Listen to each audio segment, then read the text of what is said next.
Welcome to Red Rambling. As I'm sure a lot of people already know, Nintendo has recently announced a new Star Fox game for the Nintendo Switch 2. Well, maybe new isn't exactly the right word, as it is a remake of Star Fox 64, and it's not the first time that Nintendo has done this. You can play Star Fox 64 on the 3DS, and even the story of Star Fox Zero I'm pretty sure is a remake of the story from Star Fox 64. That said though, the new game does look really good. The graphics look incredible. The details and the textures are hyper-realistic, but the character designs are still cartoony, and it walks this very thin line where it's almost creepy, but it's not quite there. Which is incredible, because I kinda thought that Star Fox Zero's character designs were about as realistic as this could get without it looking creepy, but no, they proved me wrong. Speaking of Star Fox Zero, it is strange to me that this new one coming out is the first Star Fox game to be on one of the Switch consoles. I mean, one of the reasons that I never bothered to buy a Nintendo Switch was because most of the really popular Nintendo Switch games were just Wii U games that now cost $80 instead of $35. Captain Toad is a Wii U game, Super Mario 3D World is a Wii U game, Mario Kart 8 is a Wii U game, Donkey Kong Country Tropical Freeze is a Wii U game. The list goes on and on, so then why is the new Star Fox coming out, the first one on a Switch console, when there's a perfectly good one on the Wii U, and Nintendo has been raiding the Wii U library for Switch content for years now? I absolutely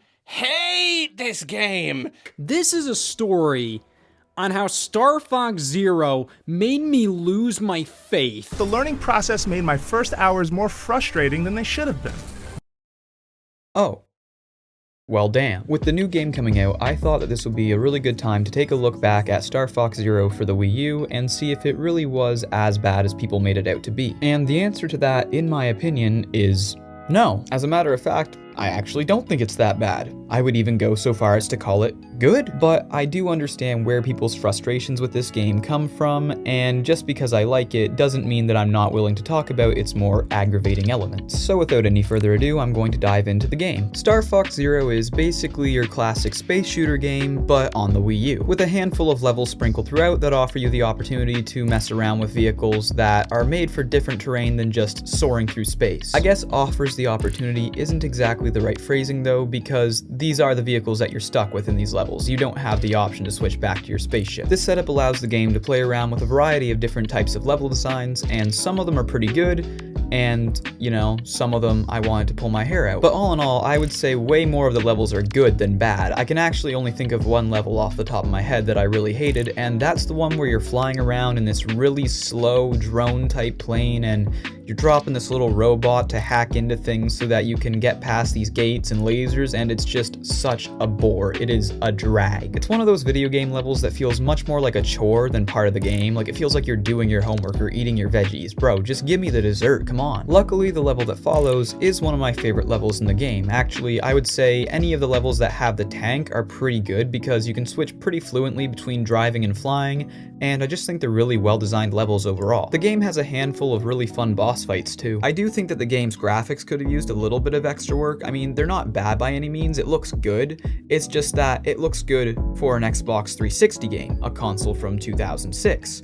This is a Wii U game, a console from 2012. Like, don't get me wrong, I understand that the Wii U never had the same graphical capabilities as the other consoles of that generation. You know, it couldn't do the same things as a PS4 or an Xbox One, but there are many Wii U games that look significantly better than this. Again, it doesn't look bad, it just looks unimpressive for the Wii U, especially considering how detailed the character designs are on the cover art. That said though, there are moments in this game where it does look really good, and I think that the aesthetic of the game is extremely appealing to look at. Honestly, I think that the deal with the graphics more than anything was that they didn't know whether they wanted to lean more into the cartoony look or more into the realism look, and so you're left with certain levels that almost look like unfinished Halo 3 terrain. But the graphics are just one gripe that a lot of people had with this game. The other one is the controls. Pretty much every review I've ever seen for this game is just somebody complaining about how the motion controls are broken, you can't shoot and steer at the same time, the aiming is terrible, the controls suck. And while I do know what people are talking about,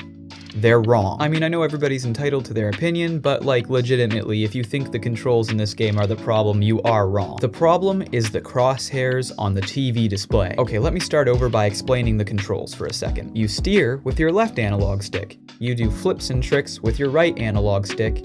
you aim your ship with the Wii U gamepad via motion controls. On your TV display, you see your ship from a third-person perspective from slightly behind, just like the first level of the original Star Fox. On your Wii U gamepad display, you're looking around in a first-person display cockpit view, just like the second level of the original Star Fox. Pressing the minus button on your Wii U gamepad switches the two displays so that the cockpit view is on your TV and the third-person view is now on your gamepad, and you can switch them back and forth at any given moment. Or of course, you can just dart your eyes back and forth between the two screens, giving yourself a headache like what most people did. People on the internet have complained endlessly about how the motion control aiming in this game is super broken and it doesn't work and it's not accurate, and they're wrong. The motion control aiming is 100% accurate from your cockpit view. From the third person view, the crosshairs are just wrong. They're not right. They are slightly, just slightly, inaccurate,